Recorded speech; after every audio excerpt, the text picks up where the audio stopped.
دیکھیں جو دعا 3 صورتوں میں قبول ہوتی ہے، ایک تو یہ ہوتی ہے کہ اللہ تعالیٰ جو چیز آپ مانگ رہے ہیں اللہ تعالیٰ وہی چیز آپ کو دے دیتے ہیں۔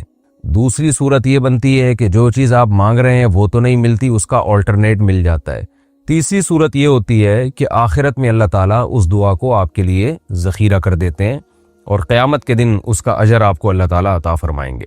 لیکن یہ 3 صورتیں ہی نہیں ہیں، اس کے علاوہ بھی کچھ صورتیں ہیں جس طرح سے دعا قبول ہوتی ہے۔ ایک صورت یہ بھی ہوتی ہے کہ آپ جو دعا مانگ رہے ہیں وہ نہیں ملتی، لیکن ہوتا یہ ہے کہ کوئی مصیبت جو آپ کی طرف آنے والی ہوتی ہے، جو آپ کو نہیں پتا ہوتا کہ ایک مصیبت آنے والی ہے، اللہ اس مصیبت کو ٹال دیتے ہیں۔ تو آپ تو یہ سمجھ رہے ہوتے ہیں کہ میری دعا قبول نہیں ہوئی، حالانکہ وہ آپ کی سے مصیبت ٹل رہی ہوتی ہے۔ بعض دفعہ یہ بھی ہوتا ہے کہ آپ کا کوئی گناہ معاف کر دیا جاتا ہے اس سے۔ تو ہر حال میں دعا قبول ہوتی ہے۔ اس کی وجہ یہ ہے کہ رسول اللہ صلی اللہ علیہ وسلم نے ارشاد فرمایا کہ اللہ تعالیٰ اس بات سے حیا کرتے ہیں کہ کوئی بندہ جب اس کی طرف اپنے ہاتھ اٹھائے ان یردہما خائبین، کہ اللہ ان ہاتھوں کو خالی ہاتھ لوٹا دے۔ ویسے بھی اصول ہے نا، کسی بھی بڑے سیٹ سے جب بھیک مانگی جائے تو کوئی بڑا سخی ہو، سیٹ ہو، تو وہ خالی ہاتھ لوٹاتے ہوئے شرم محسوس کرتا ہے اگر اس میں غیرت و حیا ہو۔ تو اللہ سے زیادہ تو غیرت والا کوئی بھی نہیں ہے، اللہ سے زیادہ تو جواد اور کریم کوئی بھی نہیں ہے۔ بل یداہ مبسوطتان، قرآن میں آتا ہے اللہ نے تو اپنے دونوں ہاتھ پھیلا دیے ہیں۔ تو یہ ممکن نہیں ہے کہ اللہ کی طرف ہاتھ اٹھائے جائیں اور وہ ان کو خالی ہاتھ لوٹا دے۔ لیکن یہ جو 4 صورتیں ہیں نا دعا کی قبولیت کی، تو اس میں ایک اہم پوائنٹ کی بات یہ ہے کہ چند صورتیں ایسی بھی ہیں جن میں دعا رد بھی کر دی جاتی ہے، یہ بھی ذہن میں رکھیں۔ یعنی ہمیشہ قبول ہونے کا مطلب جب ان قوائف کو پورا کیا جائے، تو جو اللہ نے دعا کی قبولیت کے بتائے ہیں تو دعا قبول ہوتی ہے۔ اگر ان قوائف کو آپ پورا نہیں کرتے تو دعا قبول نہیں ہوتی۔ ان میں ایک کیا ہے؟ حرام کھانا۔ نبی صلی اللہ علیہ وسلم نے فرمایا کہ انسان پراگندہ بال ہوتا ہے، سفر میں ہوتا ہے، اور کپڑوں پہ گرد و غبار، یعنی سفر میں جو انسان کی ایک حالت ہوتی ہے جو قابل ترس ہوتا ہے، وہ تو ایسی کنڈیشن میں تو دعائیں قبول ہوتی ہیں، لیکن فرمایا اس کے باوجود اس کی دعا کو رد کیا جاتا ہے۔ وجہ کیا ہے؟ کہ اس کا کھانا بھی حرام اور اس کا پہننا بھی حرام، حرام کھا رہا ہے اور حرام پہن رہا ہے۔ تو حرام کی وجہ سے دعائیں قبولیت کا امکان ختم ہو جاتا ہے یا کم ہو جاتا ہے۔ اور ایک وجہ دعا کی قبول نہ ہونے کی یہ بھی ہوتی ہے کہ آپ ظاہر قلب سے دعا مانگتے ہو، یہ بھی حدیث میں تذکرہ ہے اس کا۔ ظاہر قلب کا مطلب یہ ہے کہ دعا مانگتے ہوئے آپ کا اپنا ہی دل ہی نہیں ہے، بس اوپر اوپر سے دعائیں مانگ رہے ہو۔ جیسے آج کل دعا بطور وظیفوں کے پڑھی جاتی ہے، بس یعنی وہ دعا مانگی نہیں جا رہی ہوتی بلکہ پڑھی جا رہی ہوتی ہے۔ بس آپ نے ہاتھ اٹھائے ہوئے ہیں اور توجہ آپ کی کہیں اور ہے، اور میں نے تو لوگوں کو دیکھا ہے کہ وہ دعا کے دوران ناک میں انگلیاں بھی گھما رہے ہوتے ہیں، پھر ادھر کھجا بھی رہے ہوتے ہیں، پھر ادھر بھی دیکھ رہے ہوتے ہیں، پھر یوں کر رہے ہوتے ہیں، پھر ایسے یوں بس ہاتھ فارمیلٹی پوری ہو رہی ہوتی ہے۔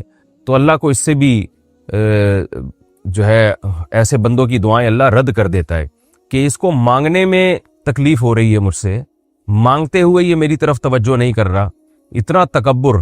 یہ ایسے ہی ہے جیسے کسی شیخ صاحب کے پاس آپ جائیں بھیک مانگنے کے لیے، تو دیکھیں بھیکاری کیسے اپنے آپ کو جھکاتا ہے اور کیسے کہتا ہے، پوری توجہ اس کی اس طرف ہوتی ہے کہ اس کی جیب سے چندہ نکل جائے، یہ چندہ نکل جائے، یا اگر کوئی چندہ مانگنے والا گیا ہے، یا اس کی جیب سے میرے لیے کچھ پیسے نکل جائیں۔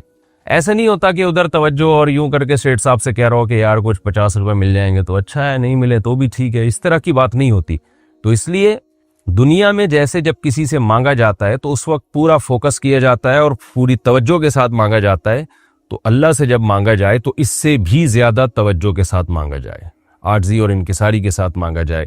تو ایک تو یہ ہے کہ اگر ظاہر قلب سے یعنی اوپر اوپر سے دعا مانگی جائے تو اللہ نہیں اس پکار پہ اللہ جواب نہیں دیتے، اس کو رد کر دیتے ہیں کہ تجھے مانگتے ہوئے تکلیف ہو رہی ہے تو ہم کیوں تیری دعا کو ہم کیوں دعا سمجھے۔ اور دوسری بات، ایک تو یہ ہو گیا حرام سے بچنا ہے، دوسرا یہ کہ ظاہر قلب سے دعا مانگنی ہے، دعا نہیں مانگنی بلکہ توجہ لگانی ہے۔ یہ تو ہے کہ یہ 2 چیزیں تو وہ ہیں جن کی وجہ سے دعا رد کر دی جاتی ہے۔ کچھ چیزیں ایسی ہیں جن کی وجہ سے دعا کی قبولیت کا امکان اور زیادہ بڑھ جاتا ہے، یعنی دعا قبول تو ہوتی ہے لیکن اس میں اور زیادہ جان پیدا ہو جاتی ہے اور قبولیت کا امکان بہت زیادہ بڑھ جاتا ہے۔ بہت زیادہ بڑھنے کا مطلب یہ کہ جو مانگ رہے ہیں ایز اٹ از وہی ملتا ہے پھر آپ کو۔ تو اس میں کیا ہے کہ اگر دعا میں اللہ کی حمد و ثنا کی جائے اور نبی صلی اللہ علیہ وسلم پہ درود پڑھا جائے تو دعا کی قبولیت کا امکان بڑھ جاتا ہے۔ نمبر 2، کسی نیکی کے بعد کوئی دعا کی جائے، جیسے آپ نے صدقات و خیرات کیے یا نماز پڑھی، اس کے بعد دعا مانگیں گے تو قبولیت کا امکان بڑھ جائے گا۔ کچھ اوقات ایسے ہیں جن میں دعا کی قبولیت کا امکان بہت زیادہ بڑھ جاتا ہے، جیسے رات کا آخری حصہ جسے تہجد کہا جاتا ہے۔ نبی صلی اللہ علیہ وسلم نے فرمایا اللہ آسمان دنیا پر آ کر ندائیں لگاتے ہیں، حل من مستغفر اغفر له، کوئی ہے گناہوں کی معافی طلب کرنے والا کہ میں اس کے گناہوں کو معاف کروں، کوئی ہے مجھ سے رزق طلب کرنے والا، مسترزق ارزق له، کوئی رزق طلب کرنے والا ہے تو میں اس کو روزی عطا کروں۔ تو یہ جو رات کا آخری حصہ ہے نا تہجد کا وقت، اس میں اٹھ کے اللہ سے ہاتھ پھیلا کے دعا مانگنی چاہیے، اس میں قبولیت کا امکان بہت زیادہ ہے۔ یعقوب علیہ السلام نے جب ان کے بیٹوں نے توبہ کی اور اپنے والد سے کہا کہ ہم نے جو یوسف علیہ السلام کو کنویں میں ڈالا ہم سے غلطی ہوئی، آپ ہمارے لیے اللہ سے معافی مانگیں، تو یعقوب علیہ السلام نے فرمایا سوف استغفر لکم ربی، عن قریب میں اپنے رب سے تمہارے لیے معافی مانگوں گا۔ تو عن قریب کیوں؟ مفسرین نے لکھا ہے اس لیے کہ ان کا ارادہ تھا میں تہجد میں اٹھ کے توبہ کروں گا تمہارے لیے۔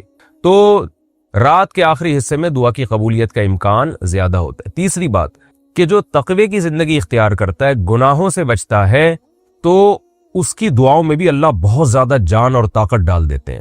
عبداللہ ابن عباس رضی اللہ عنہما آپ صلی اللہ علیہ وسلم کے ساتھ سواری میں پیچھے بیٹھے ہوئے تھے، تو آپ صلی اللہ علیہ وسلم نے عبداللہ ابن عباس کو فرمایا کہ یا غلام احفظ اللہ یحفظک احفظ اللہ تجدہ تجاہک، کہ تم اللہ کے دین کی حفاظت کرو تو مصیبت میں اللہ کو اپنے سامنے پاؤ گے۔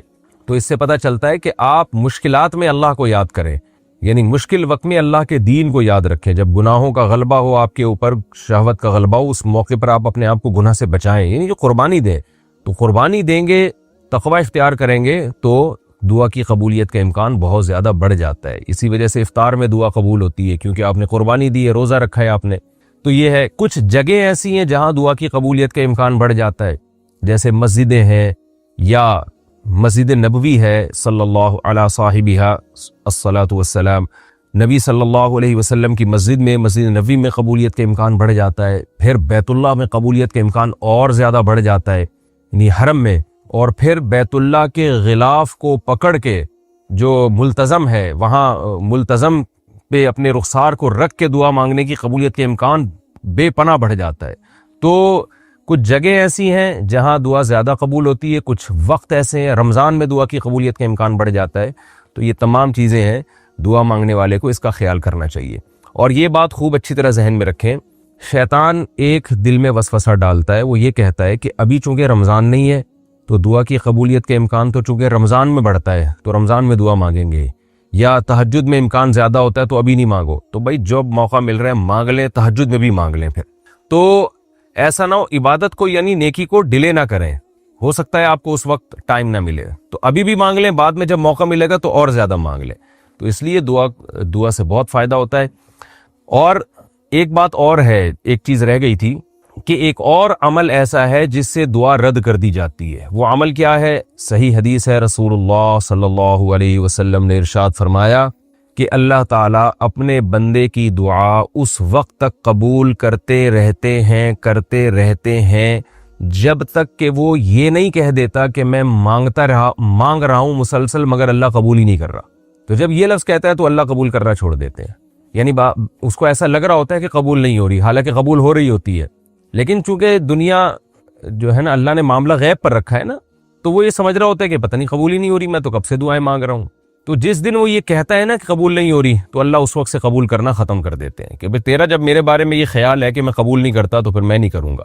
تو اس سے پتہ چلتا ہے کہ جس کا اللہ کے بارے میں یہ خیال ہوتا ہے نا کہ وہ دعائیں قبول کرتا ہے تو اسی کی دعائیں قبول ہوتی ہیں، جس کا اللہ کے بارے میں خیال ہوتا ہے کہ قبول نہیں کرتا اس کی دعائیں قبول نہیں ہوتی ہیں۔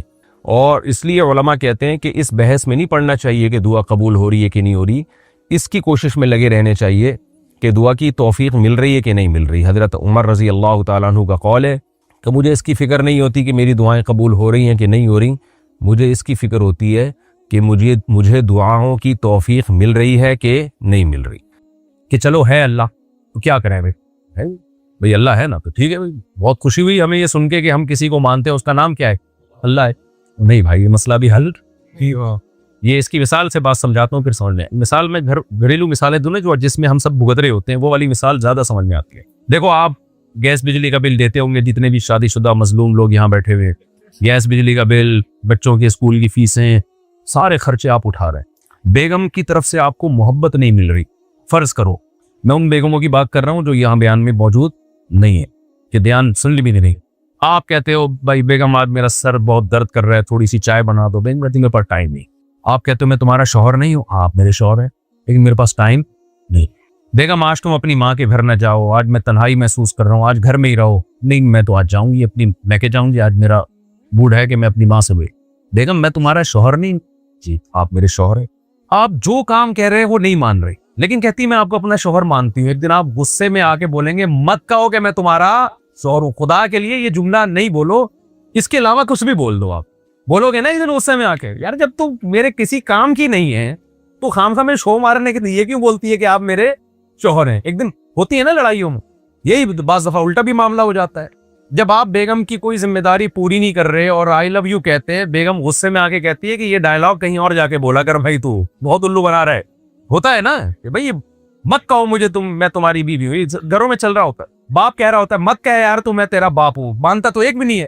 جب سے ہمارا جو سوسائٹی لبرلزم کی طرف جا رہی ہے نا, مذہب ختم ہو رہا ہے, تو مجھے جو گھروں کے واقعات سامنے آتے ہیں نا, بیٹا باپ لگتا ہے اور باپ کیا لگ رہا ہوتا ہے, بیٹا. جو حرکتیں آج کل ہماری ینگ جنریشن کی چل رہی ہیں. تو اب ایک بات میں آپ سے کرتا ہوں کہ ہم نے یہ کہہ دیا کہ اللہ کیا ہے, کریٹر ہے. اب سوال پیدا ہوتا ہے کہ کیا کریں پھر. تو بھائی بات اب یہاں سے شروع ہوئی ہے, صحیح ہے نا. کسی کو جو آپ کا ریلیشن ہے نا وہ مان لینا آسان کام نہیں ہوتا. جب آپ نے بچے کے سامنے کہہ دیا میں تمہارا باپ ہوں, اس کا مطلب اسکول کی فیسیں کون بھرے گا, تمہارا باپ بھرے گا. کہتے ہیں نا تیرا باپ بھرے گا. بیمار ہو جائے گا تو اسپتال میں علاج کون کرائے گا, تیرا باپ کرائے گا. کہتے ہیں نہیں کہتے. تو اب ہر چیز, تو جب کہہ دیا لا الہ, جب ہم نے مان لیا کہ اللہ ہے, تو قرآن خود اس کلمے میں اللہ اعتراف کراتے ہیں لا الہ, پھر اس کے سوا کوئی معبود نہیں ہے. کیا مطلب, وہ معبود ہے. معبود کی ڈیفینیشن کیا ہے؟ عبد کہتے ہیں غلام کو. اب کسے کہتے ہیں؟ یہ والا غلام نہیں جس کو ہم گھر میں سرونٹ کہتے ہیں یا خادم کہتے ہیں. یہ غلام تو سیلری پہ ہوتا ہے, جب جو کام اس کے ذمہ لگایا جائے بس اسی کا پابند ہوتا ہے. سارا دن آپ کے ہر کام کا یہ ذمہ دار نہیں ہوتا, اس کی ڈیوٹی ہوتی ہے. لیکن عربی میں جو عبد کا تصور ہے, غلام کا تصور ہے, وہ یہ کہ سر کے بال سے لے کے پاؤں کے ناخن تک اس پر اپنی مرضی نہیں چلے. حتیٰ کہ غلام جو کماتا تھا نا وہ بھی اس کے مالک کا ہوتا تھا, وہ بھی مالک کا ہے, ساری پیسے لا کے مالک کو پکڑائے. تو جب ہم نے کہہ دیا لا الہ, الہ کہتے ہیں معبود, معبود یہ ہے عابد, غلام, اور جو جس کی غلامی کی جاتی ہے اس کو کیا کہتے ہیں, معبود. تو اگلے جملے میں اس میں آپ نے یہ اعتراف کر لیا کہ ہم کس کے غلام ہیں, اللہ کے. یعنی ہمیں اب اپنی مرضی سے کچھ کرنے کی اجازت نہیں ہے. اب کس کی چلے گی, اللہ کی چلے گی. وہ جو کہے گا وہی ہوگا. اس نے کہہ دیا سود حرام ہے. اچھا یہ اللہ کے کرم ہے کہ اللہ نے اپنا جو انٹروڈکشن کروایا نا, جو اللہ کو سب سے زیادہ نام پسند ہے وہ ہے رحمان. آقا بہت سارے قسم کے ہوتے ہیں, ظالم بھی ہوتے ہیں, بالکل ہی نچوڑ کے رکھ دیتے ہیں غلاموں کو. تو اللہ نے کہا کہ تم سر کے بال سے لے کے پاؤں کے ناخن تک میرے غلام ہو, مگر میں سلوک تمہارے ساتھ غلاموں والا نہیں کروں گا. سلوک ایسا کروں گا جیسے ایک ریاست ہوتی ہے, کچھ مینجمنٹ کے لیے کچھ قوانین وہ دے دیتی ہے, لیکن اس میں تمہارا خیال زیادہ رکھتی ہے. تو میرے حکام ایسے ہوں گے جس میں تمہارا فائدہ ہے. ایسا نہیں کرنا کہ صبح سے لے کے رات تک تمہاری کوئی خواہشیں پوری نہ ہو. نہ نہ نہ, تم کھا بھی سکتے ہو, پی بھی سکتے ہو, شادی بیاہ بھی کر سکتے ہو, اولاد بھی پیدا کر سکتے ہو, جاب بھی کر سکتے ہو, ٹریولنگ بھی کر سکتے ہو. کلو من الطیبات, کھانے میں ایک شرط ہے, گند نہ کھانا. کیا کھانا, پاکیزہ چیزیں. چائنا والوں کے سامنے کتا آ جائے, بیل دیں گے کتے کو. حقیقت ہے پتہ ہی نہیں چل رہا ہوتا ان میں کتا ہے کون. کیا خیال ہے, کتا بھی تھوڑا تہذیب سے کھاتا ہے. وہ کیا کرتے ہیں, کتے کو, زندہ کتے کو جلدی بھی کڑھائی میں ڈال کے پکاتے ہیں. تو کتا پن ہو گیا کہ نہیں ہو گیا؟ تو ایسے حرکتیں تو کتا بھی نہیں کرتا. انسان کی رحم کرو یار جانور کے اوپر. اب زندہ کتا ڈال رہے ہو یار اس کے اندر پکانے کے لیے. سور کھایا جا رہا ہے اور شرابیں پی جا رہی ہیں. تو اللہ میاں نے کہا میں نے انسان کو اشرف المخلوقات بنایا, یہ میرا غلام ہے, اس کو مجھ سے پوچھ کے کھانا ہے کہ کیا حلال ہے اور کیا حرام. دیکھو غیر مسلم کے ہاں حلال حرام کا کانسیپٹ نہیں ہے, ان کے ہاں لیگل ہے یا انلیگل ہے, بس اس سے زیادہ نہیں. وہ کہتے ہیں ریاست میں وہ کتا بھی کھا لو تو کوئی کیس تھوڑی بنتا ہے ان کے یہاں, کوئی کیس نہیں ہے. وہ کھاتے نہیں ہے, کلچر کھانے کا نہیں ہے کتے کھانے کا. جہاں کلچر ہے وہاں کھاتے ہیں, جہاں نہیں ہے وہاں نہیں کھاتے. لیکن اسلام کیا کہتا ہے بھائی, پہلے پرمیشن کس سے لینی ہے, بولو اللہ سے. 2 طرح کی چیزیں حرام ہے. کچھ چیزیں تو ایسی جو کبھی حلال ہو ہی نہیں سکتی, کچھ چیزیں تو ایسی ہیں جو کبھی حلال پیسوں سے بھی خریدو تو حلال نہیں ہوں. کتا آپ خون پسینے کی کمائی سے بھی خرید کے کھائیں تو حلال نہیں ہوتا. اکثر میں چٹکلا سناتا ہوں, ایک آدمی نے مرغی چوری کی, ادھر سے ذبح کر دی الٹی طرف سے. کسی نے کہا بھائی ادھر سے تو آرام ہو جاتی ہے. اس نے کہا ویسے کون سا حلال تھی بھائی, ہے چوری کی مرغی ہے نا, سمجھے, چوری کی مرغی ہے. تو ایک تو کچھ چیزیں ایسی ہیں جو ہیں ہی کیا حرام, کچھ چیزیں اختلافی ہیں, حدیث میں واضح نہیں ہے. ابھی کیکڑا ہے, جھینگا ہے, یا اس طرح کے سمندر کی مخلوق, ابو حنیفہ رحمہ اللہ کہتے ہیں نہیں کھاؤ, ناجائز ہے. امام شافعی کہتے ہیں کھا لو. اس میں پھر فقہاء کا اختلاف آ جاتا ہے. اس میں پھر ہم یہ کہتے ہیں بھائی ایک فقہ کو فالو کرو, دوسرے پہ طنز نہ کرو, یا احتیاط کے پہلو کو اختیار کر لو. اور کچھ چیزیں ایسی ہیں جو بالاتفاق قرآن نے ان کو واضح کر دیا, حدیث نے بتا دیا کہ یہ حلال نہیں ہے. کتا, بلی, سور اور یہ جو پوٹ پٹانگ چیزیں آج غیر مسلم کھا رہے ہیں, ذبح کیے بغیر کھانا جائز نہیں ہے. یہ پابندیاں جو خدا کو غلام سمجھے گا وہ ان پابندیوں کو مانے گا, آزاد نہیں ہم. انہی حلال میں یہ بھی ہے کہ بعض دفعہ چیز حلال ہوتی ہے, جس طریقے سے حاصل کیا ہے وہ طریقہ حلال نہیں ہے, یہ اس میں بھی پابندیاں لگا دی. چوری کا پیسہ آپ نے کمایا, اس سے آپ زمزم خرید کے پی رہے ہیں, مدینہ کی کھجوریں خرید کے کھا رہے ہیں, تو کیا حلال ہو جائیں گی؟ یار بول لو, میں بھی تو بول ہی رہا ہوں, ہو جائیں گی حلال؟ نہیں ہوں گی. ہمارے ایک جاننے والے مسجد کا پیسہ چوری کرتے ہی عمرے پہ چلے گئے, وہ الحمدللہ عمرہ کیا انہوں نے. لوگ کر رہے ہیں, بہنوں کی وراثت کھا کے حج بھی ہو رہے ہیں, عمرے بھی ہو رہے ہیں. تو یہ حج بھی مقبول نہیں ہے, عمرے بھی مقبول, اس لیے کہ آپ نے جو سورس آف انکم تھی وہ کیا تھی, وہ غلط تھی. مشرکین مکہ بیت اللہ کی پوری تعمیر اس لیے نہیں کی کہ حلال پیسہ ختم ہو گیا تھا ان کے پاس, اتنی عقل ان میں بھی تھی. تو اب کیا مسئلہ ہے, یہ کچھ چیزیں حلال ہو ہی نہیں سکتی. کچھ ہیں کہ طریقہ, سود بھی حرام ہے اسلام میں. اللہ میاں نے کہا احل اللہ البیع, بزنس کرو حلال ہے, لیکن بزنس میں سود والا طریقہ اگر ہوگا, غیر مسلم کہتا ہے کوئی اس میں مسئلہ نہیں ہے. مشرکین مکہ نے اعتراض یہ کیا تھا کہ بھئی آپ کسی کو 1 کروڑ روپے دے کے 10 لاکھ اس پہ فار ایگزامپل پروفٹ لیتے ہیں, تو ہم جب ادھار پہ چیزوں کو خریدتے بیچتے ہیں تو بھی تو اسی طرح ہی پروفٹ ہوتا ہے. سمجھ رہے بات؟ مثال کے طور پر یہ بوتل ذرا دکھائیں. یہ بوتل فار ایگزامپل کتنے کی چل رہی ہے آج کل؟ 50 روپے کی بوتل ہے. اب یہ 50 روپے کی بوتل میں کہتا ہوں کیش پہ 50 کی ہے, ادھار پہ یہ 60 کی ہے. ادھار پہ کتنے کی ہے؟ 60. آپ نے اسی وقت طے کر لیا بھائی میں ادھار والی پیمنٹ پہ لوں گا, پیسے کل دوں گا, 60 روپے دوں گا, اسی وقت طے ہو گیا, کنفیوژن نہیں ہے, طے ہو گیا, یہ جائز ہے بالکل. مشرکین نے کہا یہی 50 روپے پہ ہم 10 روپے جب سود پہ لیتے ہیں تو یہ حرام کر دیا تمہارے خدا نے, اور وہی قسطوں کا جب ہم کرتے ہیں تو وہ کیا ہے, حلال ہے. تو یہ کھوپڑی میں آنے والی بات نہیں. تو قرآن نے, یعنی ان میں فرق کیا ہے؟ تو قرآن نے کوئی لمبی چوڑی حکمتیں نہیں بیان کی. قرآن نے کا فرق یہ ہے کہ ایک کو اللہ نے حلال کیا ہے اور ایک کو کیا کیا ہے, حرام. یہ فرق ہے, بہت بڑا فرق. جو خدا کو مانے گا وہ اس بحث میں نہیں پڑے گا کہ اس کا نتیجہ کیا ہے. وہ کہے گا بھائی جس خدا نے قسطوں پہ بزنس کو حلال کر دیا, اس نے سود پہ بزنس کو کیا کر دیا ہے, حرام کر دیا, تو بس ہمارے لیے کافی ہے. جو غلام ہوتا ہے وہ نہیں اس سے آگے پوچھتا. آج ہماری لیبرل خواتین سے جب بات کی جائے پردہ فرض ہے تو کتنی لمبی چوڑی تقریریں, بھائی اصل تو نگاہوں کا پردہ ہوتا ہے. ارے ہم نے بھی بڑی پردے والیاں دیکھی ہیں, اوپر سے برقعے ہوتے ہیں, اندر سے ان کی حرکتیں ہمیں پتہ ہے. ارے بھائی اصل تو دل ہے. بھائی جو غلام ہوگا نا, جب اللہ نے عورت کو کہہ دیا کہ جب گھر سے باہر نکلیں تو جسم پہ پردہ ہونا چاہیے, اور نامحرم اور محرم کی اللہ نے قرآن میں فہرست بیان کی ہے. جس سے نکاح ہو سکتا ہے وہ نامحرم ہے, جس سے زندگی میں کبھی نکاح نہیں ہو سکتا وہ محرم ہے, اس سے پردہ نہیں ہے. جس سے زندگی میں کبھی بھی نکاح ہو سکتا ہے اس سے پردہ ہے. تو غلام کا کام آگے بحث میں پڑھنا نہیں ہے. سمجھتے ہو کہ نہیں سمجھتے؟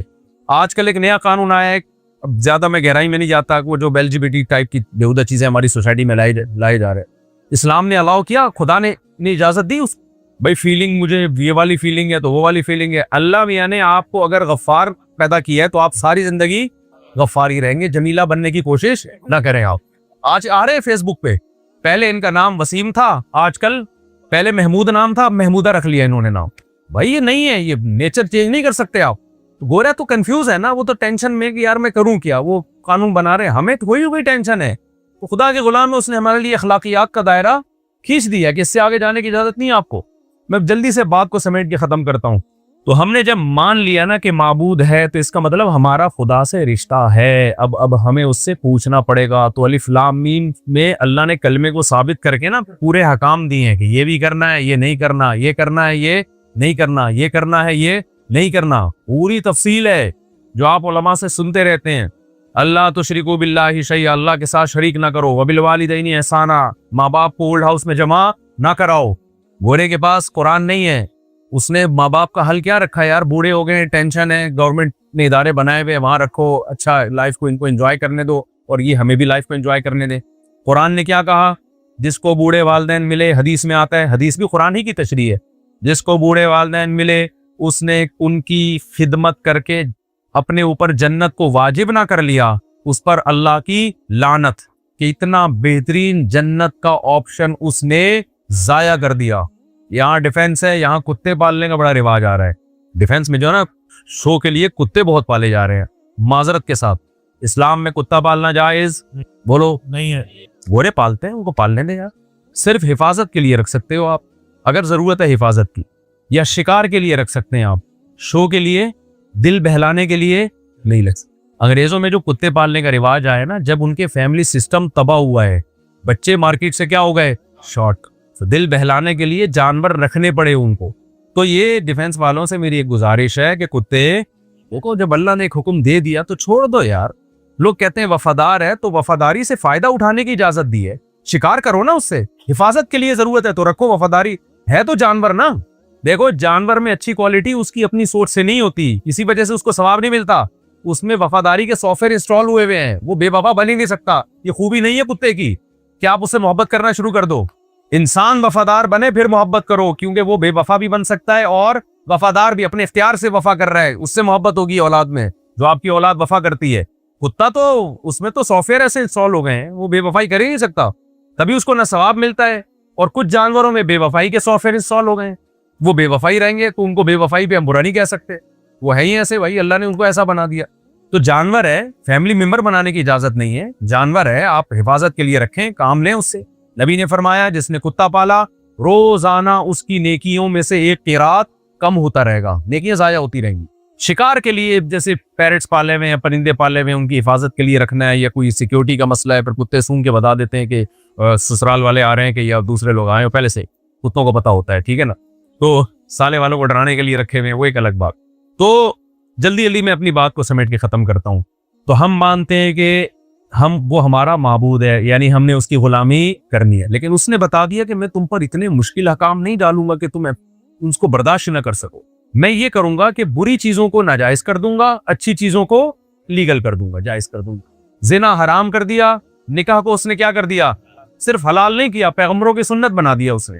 اب آپ نکاح کی طرف نہ جاؤ اور زنا کی طرف جاؤ تو اس کو غصہ آئے گا کہ نہیں آئے گا, پھر وہ جہنم کی آگ میں ڈالے گا. پھر یہ اشکال کہ اللہ کا ظرف اتنا چھوٹا کیوں ہے, وہ جہنم میں کیوں ڈال رہا ہے. اللہ کہتا ہے جب میں نے تیرے لیے پوری کائنات بنا دی, مسجود ملائکہ بنایا, اور اتنا کچھ رزق تجھے دیا, اشرف المخلوق بنایا, اور پھر تیرے لیے حلال کے دروازے بھی کھول دیے کہ بھائی نکاح کر تو, اب کتنی کر یہ میں نہیں بتا سکتا, لیکن اللہ نے اجازت دے دی, تو پھر تو حرام کی طرف کیوں جا رہا ہے.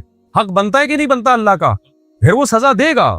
اس نے کہہ دیا کہ دنیا کے ہر مذہب میں عبادت ہوتی ہے, کوئی پتھروں کے سامنے جا کے جھک رہا ہے, کوئی کہاں آگ کی پوجا کر رہا ہے. اللہ نے کہا تم نے کس کی عبادت کرنی ہے, خدا کی. اس کا طریقہ بتا دیا, 5 ٹائم نماز ہوگی. اس جیسی عبادت خدا کی قسم دنیا میں کسی مذہب کے پاس نہیں ہے. یہ خود اس کی علامت ہے کہ یہ محمد صلی اللہ علیہ وسلم نے بنائی نہیں ہے عبادت, یہ کوئی اور ذات ہے جو سکھا رہی ہے. دنیا میں کوئی مذہب ایسا ہے جو آپ کو کہتا ہے کہ باقاعدہ وضو کرو, دانتوں کو صاف کرو, ناک کو صاف کرو, چہرے کو دھو, ہاتھ کو دھو, اس کے بعد خدا کے سامنے آ کے کھڑے ہو جاؤ. آپ ہے کوئی ایسا مذہب دنیا میں؟ پھر اس طرح سے اس کی حمد و ثنا کرو, پھر رکوع کرو, پھر سجدہ کرو, کہیں بھی نہیں ہے. پھر اس نے کہہ دیا کہ اس عبادت میں کیا ہے, پورے سال میں 1 مہینہ میرے لیے کھانا پینا چھوڑنا ہے, زندگی میں 1 دفعہ میرے گھر کی زیارت کرنی ہے, اور اسی کی عبادت میں ہے کہ جو بڑھنے والا مال ہے اس میں سے 2.5% سال میں 1 دفعہ کس کو میرا ٹیکس ہے جو کس کو دینا ہے, غریبوں میں بانٹ دینا. کوئی بتاؤ کوئی غلط حکم اس میں نظر آ رہا ہے؟ کتنا تھوڑا سا رکھ دیا 2.5% یار, وہ بھی سال میں. اس سے زیادہ گورنمنٹ ہم سے نچوڑ لیتی ہے پورا, اور ریٹرن میں دیتی کچھ نہیں ہے. یہ گٹر دیے ہیں جو ڈھکن لیس گٹر ہیں, دیکھ لو نا, ڈھکن لیس گٹر ہے. ہم کس کے غلام ہیں بھائی؟ اللہ کے غلام. اچھا, لوگ اکثر یہ سوال کرتے ہیں یار ہم اس میں لگے رہیں گے تو ہم تو ترقی سے پیچھے رہ جائیں گے. گورا ان سب باتوں سے آزاد ہو کے خلاؤں میں سفر کر رہا ہے, اور ہم ابھی تک اسی میں, یہ زنا ہے, یہ نہ کرو, ماں باپ کو اولڈ ہاؤس میں جمع نہیں, ان کے قدموں میں جنت تلاش کرو, شراب نہ پیو, سود نہ کھاؤ, 5 ٹائم نماز پڑھو, کتے نہیں پالو. ابے ان چکروں میں کیا رکھا ہے؟ گورا کہاں سے کہاں پہنچ گیا. تو خوب اچھی طرح یہ سمجھ لیں کہ گورا شراب پی کے یہاں سے وہاں نہیں پہنچا ہے,